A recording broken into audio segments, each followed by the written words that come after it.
Elmondanék egy nagyon régi történetet.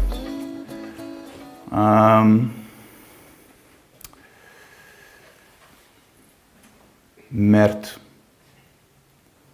nagyon jól mutat utat, irányt az elkövetkezendő évekre nekünk.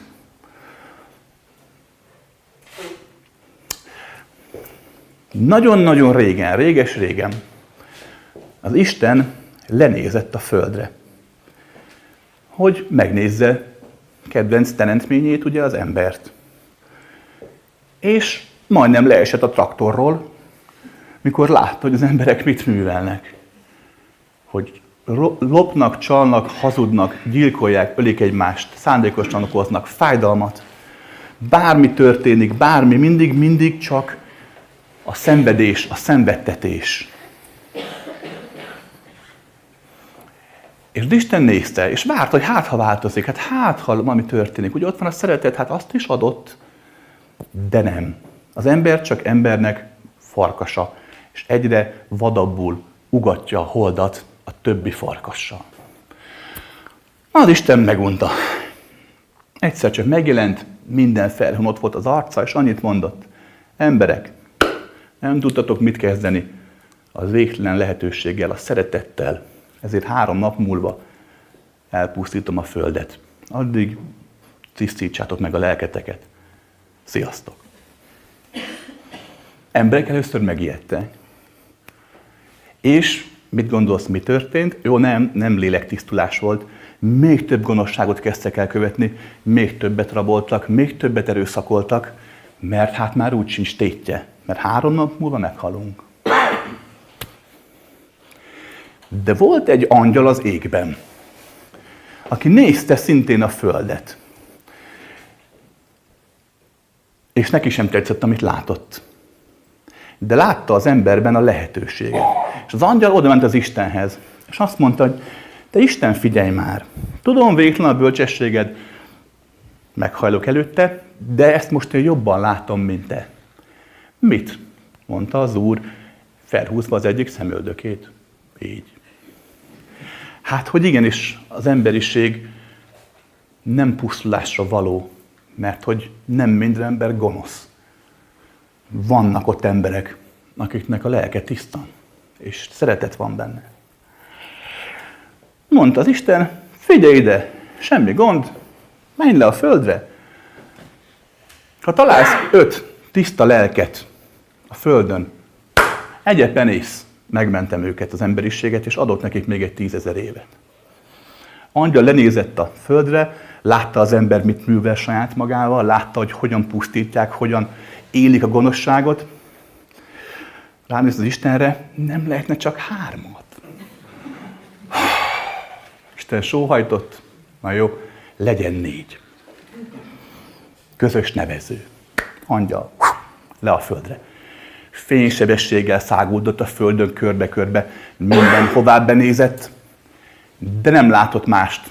Csak olyan embereket, olyan lelkeket, akik csak pusztítottak, raboltak, csak rettegtek. És már az utolsó nap estéje volt, amikor elvetődött egy érdekes, különleges országba, különleges helyre, magas hegyek, szép, fenyvesek, sűrű fák jellemezték ezt a területet. És látta, hogy a fenyvesek között, már este volt, egy férfi, egy ember, egy fenyőt húzott a földön. Embertestet vett föl, odaugrott, és mondta, hogy te ember, hát figyelj, hát mit csinálsz itt? Hát pár óra és vége a világnak. Mit szenvedsz ezzel a fával? Az emberünk annyit mondott. Figyelj ide, én a családomnak megígértem, hogy karácsonykor, az utolsó karácsonyunk csodálatos lesz, én tartom a szavamat. Úgyhogy én történjen bármi, ezt a fát hazaviszem, és a feleségemmel, meg a gyermekemmel feldíszítjük, és megünnepeljük a karácsonyt.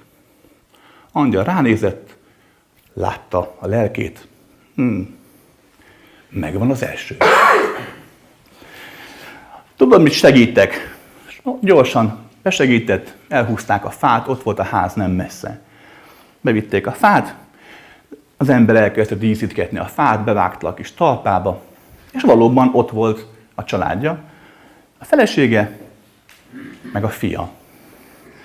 És látja az angyal, hogy miközben távolban már gyülekeznek a sötét, lángoló fellegek, az asszony kevergeti az ételt, beszélget a gyerekkel, mintha mi sem történt volna. Meg is kérdezte az asszony, hogy hát asszony, figyelj már, hát mindjárt vége a világnak. Hát mit foglalkozol itt a sütéssel, meg a főzéssel? Nem úgy van az, mondta az asszony az angyalnak. Én a gyermekemnek és a férjemnek megígértem, hogy szeretetben létezünk, amíg csak élünk.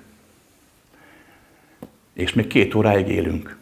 Ezért mindent megteszek, hogy a családom szeretetben lehessen.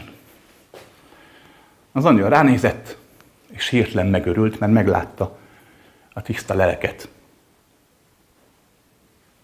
Megvan a második. Egyszer csak látja az angyal, hogy ott van a gyerek kezében ajándékokkal, kis játékvasút, játékmackó. Boldogan játszott vele, majd látja az angyal, hogy a gyerek fogja magát, és az egyik vasutat elkezdi visszatenni a dobozba. Oda ment hozzá az angyal, és kérdezte, hát de figyelj meg te, fiú, hát most itt van a játék, hát játsz vele, hát mindjárt vége van mindennek, miért pakolod el a játékot? És erre a fiú azt mondta az angyalnak, azért, mert itt tőlünk nem messze lakik egy barátom, akinek nincs pénze játékra. Az ő szülei nem tehetik meg, hogy adnak neki játékot. Ezért majd én most gyorsan átviszem neki, hogy játszhasson ezzel a játékkal. Az angyal ránézett a fiúra, megvan a 3 tiszta lélek. Már csak egy kell. Egy lélek, tiszta lélek van itt a földön, és a világ, az emberiség megmenekül. Épp neki is ruházkodta volna magát, hogy fölrepüljön a házból, hogy találjon még egy tiszta lelket, amikor hirtelen ütött az óra. Bam! Angyal megfordult. Bam! Bam!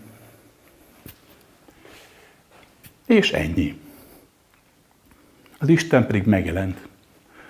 A fekete, sötét felhők elkezdtek lángolni, hogy a tűz elkezdett megjelenni a világunkban. És az angyal nézte a tüzet. És pontosan tudta, hogy mennie kell, különben elpusztul. Isten tüzével, dühével senki sem szállhat szembe.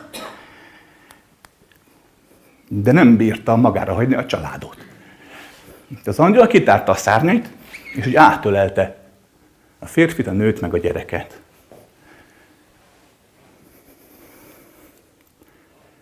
És az Isten ránézett, és elmosolyodott, és mutatta az angyalnak, hogy megvan a 4. Így esett, hogy a világ megmenekült.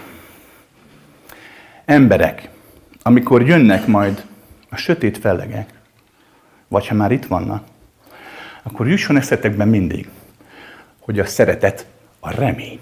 Oké? A szeretet a remény. No, nagyon boldog karácsonyt kívánok mindenkinek. Sziasztok!